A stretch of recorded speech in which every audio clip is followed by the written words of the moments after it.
Joey D with UTVUnderground.com, and we're here at the start of the 2016 SCORE Baja 1000. Bikes and ATVs just left the line, and in just a little bit, trucks, buggies, and UTVs will all stage and head off into this 854-mile battle.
So it's about 4:30 p.m. now. We're here at race mile 119, right on the Pacific coast, watching the lead UTVs come through. Wayne Matlock was the very first UTV to pass by us, and then right behind him, about 7 minutes later, was Branden Sims, and then Michael Caffro right on his tail.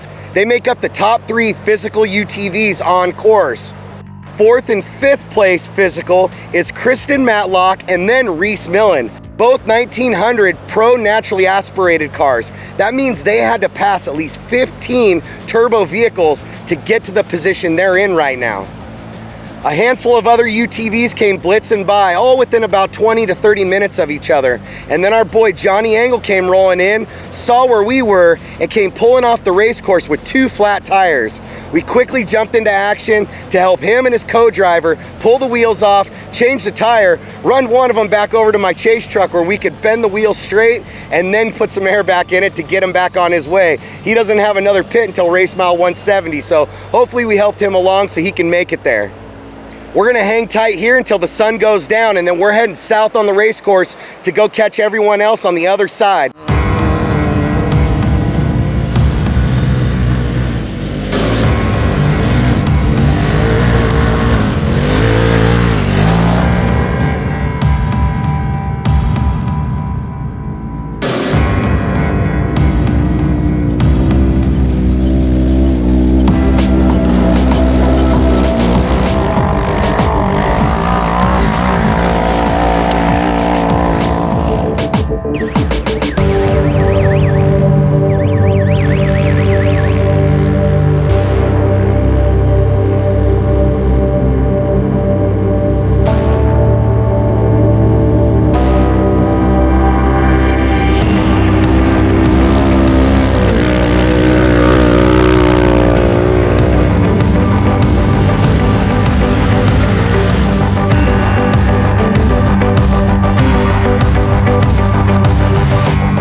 So we're here at race mile 438, waiting for Wayne to come in. This is gonna be the third fuel stop. Hopefully it's gas and go. We're gonna give the car a once over here, but keep our fingers crossed everything's in one piece. With Wayne, he's been leading the whole way as the first car off the line.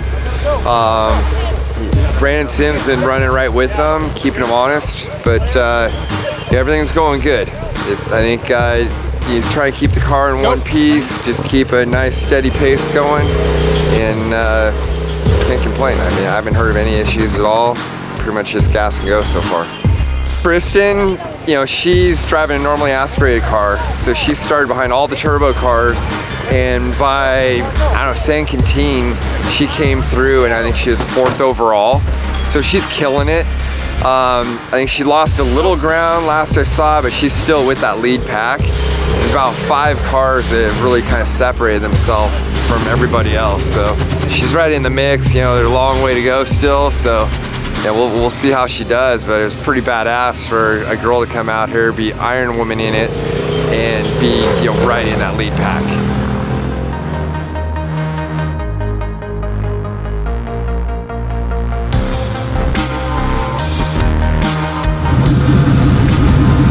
So right now we're sitting roughly around race mile 416, close to halfway through the race.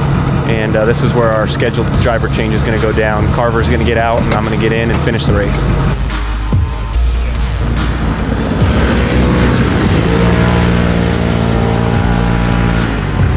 Matlock that just came by in first, Wayne. And second on course was Rhys Millen, and I'm hoping we're third on course right now. We're about to see. So we've got one turbo car in front of us, and then we've got Rhys in his naturally aspirated 1000. So we'll see where we end up here in a minute, and hopefully with me getting in, being fresh, hopefully we can make up some time and see what happens. No clutch issues as far as slipping or anything?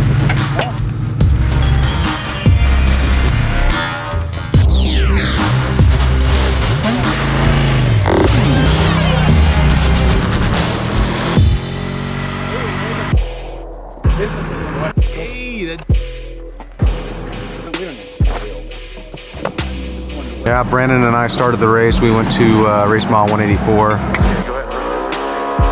About 45 miles in, there was a bottleneck, and right after that we had some clutch issues. We were sitting nice too, probably top 5 after starting 14th. But luckily we limped on over to race mile 82, got that stuff fixed and charged on. But man, the course is tore up. I've never seen holes so big and the course so rough. It looks totally different than pre-running.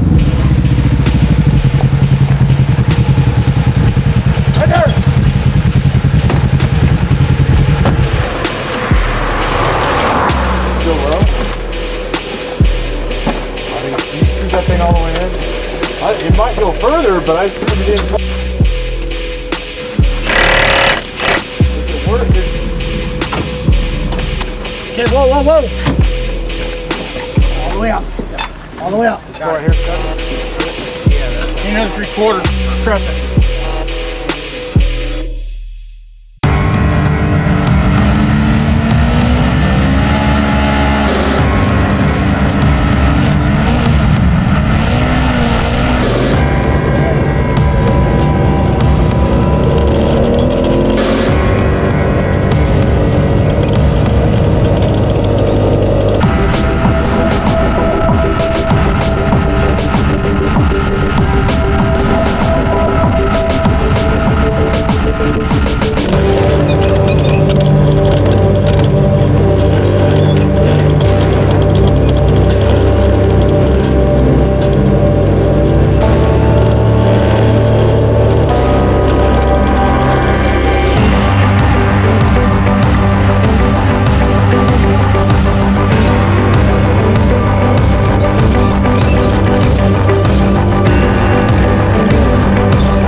So it's 8:45 a.m. here in Ensenada. UTVs have been racing for almost 20 hours now, and the course in the last 200 miles is not easy.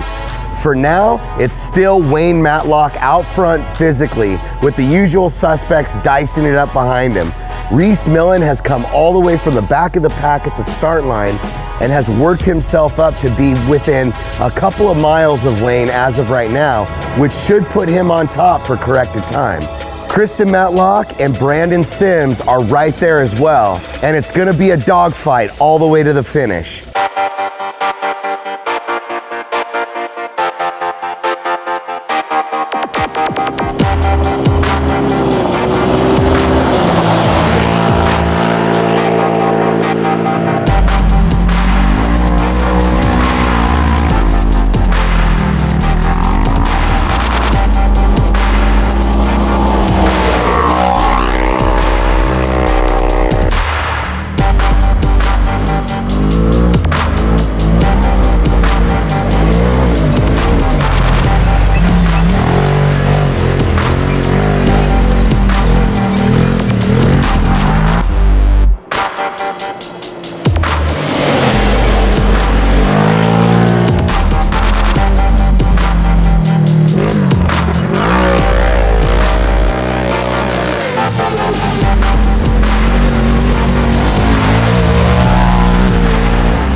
We are anxiously waiting to finish as a lot of classes have come through. We're waiting for our car. It's been an intense battle for the last 300 miles. We've been trading the overall lead with the turbo division, although that wasn't our focus. Coming here at mile 500, it became our focus. I handed off the drive at that point to Stefan Verdier, my co-driver, and he's just done a phenomenal job looking after the car, keep it in one piece. We lost the brakes for 60 miles ago. For some 50 miles we had to do an emergency service, and we're waiting. The guys, I think they're about 4 or 5 miles out now, and at this point we may potentially be first vehicle on road. That'll give us first overall for UTVs. Oh, that'll feel good.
I think it was just planning. prior to showing up here to the start, evaluating the pre-run. Actually, in the night before the race, we made quite a few changes to the car's setup based on what we thought the average speed would be, and the technical side of how abusive the course was going to be. Ride height, shock changes, even down to weight changes on the clutch to where we thought the optimal mile an hour and RPM was going to be of the car. This is 100% stock Polaris right here on the driveline. So it's a testament to the machine. Every time we race these cars, we go, well, we can push it 25% faster. And now I finished this event 100% as we started, and we were like, the sky's the limit. How quick can we go? Yeah! Woo!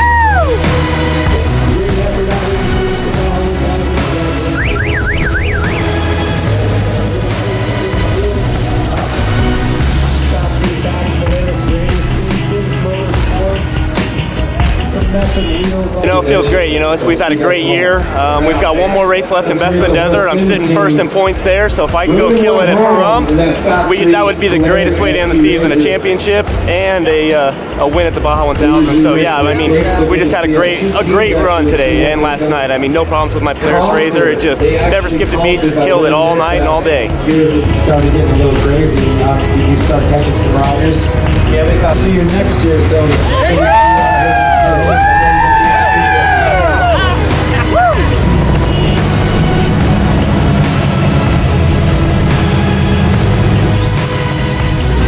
Absolutely amazing. I can't believe I did it. I knew I could, but halfway through the race I was starting to get pretty tired and wasn't too sure, so I ate some food, some chicken, and had some hydration, and here I am. I made it. I'd like to thank Polaris RZR especially. They're the reason why we're here. All of our other sponsors, we got Fox Racing, DWT, Maxxis Tires, the list goes on and on. UTV Underground, Mad Media, everybody. It takes an army to get us all here, so thank you guys. I've never had like an audience like I had on the way in though. Like people coming out of their houses, out of their cars, all the cops out of the cars, cheering us on and clapping and everything. Like, yeah, I finished a lot of these in first. I've never finished on the back of a car. It was a much warmer welcome. Yeah, all the little kids chasing us and giving us thumbs up. It was awesome.